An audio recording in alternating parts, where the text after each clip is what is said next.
భక్తులందరికీ క్షమాపణ కోరుకుంటున్నాం. నిన్న జరిగినటువంటి ఈ దురదృష్టకర సంఘటన చాలా బాధ వేసింది. భక్తులకి సమాధానం చెప్పలేని పరిస్థితిలో ఈరోజు మేము ఉన్నాం. టీటీడీ అంటేనే ఒక నమ్మకం. తిరుమల తిరుపతి దేవస్థానాలు దాదాపు 91 కౌంటర్లు ఈ వైకుంఠ ఏకాదశి ద్వాదశి దర్శనం కోసం మేము పగడ్బందీ ఏర్పాట్లు చేయడం జరిగింది. కానీ నిన్న జరిగినటువంటి సంఘటనలో బైరాయపట్టడి గాని, శ్రీనివాసం గాని, జీవకోన గాని, శ్రీదేవి కాంప్లెక్స్ గాని, శ్రీనివాసంలో అక్కడ నుండి కొందరు అధికారుల వైఫల్య కారణంగా సంఘటన జరిగింది. నివేదిక రాత్రి ముఖ్యమంత్రి గారు పూర్తి నివేదిక ఇవ్వమని చెప్పి అధికారులను ఆదేశించడం జరిగింది. ముఖ్యమంత్రి గారు కూడా ఇంకొక గంట సేపట్లో ఇక్కడికి వస్తున్నారు. మా ఆరోగ్య శాఖ మంత్రి సత్యకుమార్ గారు కూడా ఇంకొక అరగంటలో ఇంజూరీ అయినటువంటి ఇప్పటికీ దాదాపు లోపల హాస్పిటల్లో 30 మంది అడ్మిషన్లో ఉన్నారు. ఎవరికి ఎటువంటి ఇబ్బంది లేదు, అందరూ కోలుకున్నారు.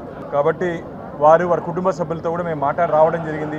డాక్టర్లు ఇక్కడ ఉన్నటువంటి డైరెక్టర్ గారు మిగతా టీం అన్ని వారికి కావాల్సినటువంటి వైద్య సదుపాయాలు ఎటువంటి లోటు లేకుండా తిరుమల తిరుపతి దేవస్థానాలు నిన్నే ఆదేశించడం జరిగింది. మా మంత్రివర్యులు కూడా చెప్పడం జరిగింది. పూర్తిగా వారికి మెరుగైన వైద్య సేవలు మేము అందిస్తున్నాం. అందరూ కోలుకుంటున్నారు. వారి కుటుంబ సభ్యులతో కూడా మాట్లాడి వారికి ధైర్యం చెప్పడం జరిగింది. కానీ మళ్ళీ నేను శ్రీవారి భక్తుల్ని మరోసారి జరిగినటువంటి సంఘటన పట్ల మమ్మల్ని క్షమించండి అని చెప్పి, ఎందుకంటే ఆ మాట తప్ప ఇంక మేమేమి చెప్పే పరిస్థితి లేదు.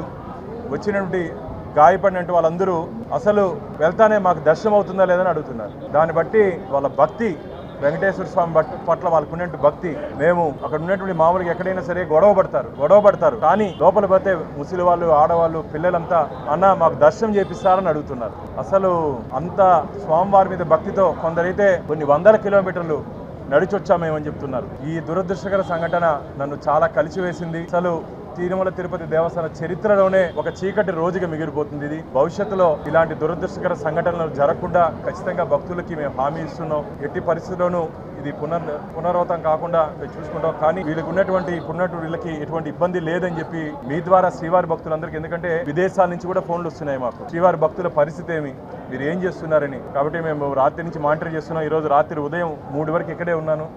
వెళ్ళి మొత్తం అన్ని మానిటర్ చేసుకునేసి ఇప్పుడు వస్తే డాక్టర్లతో మాట్లాడితే ఎవరు ఆందోళన చెందాల్సిన అవసరం లేదన్నారు.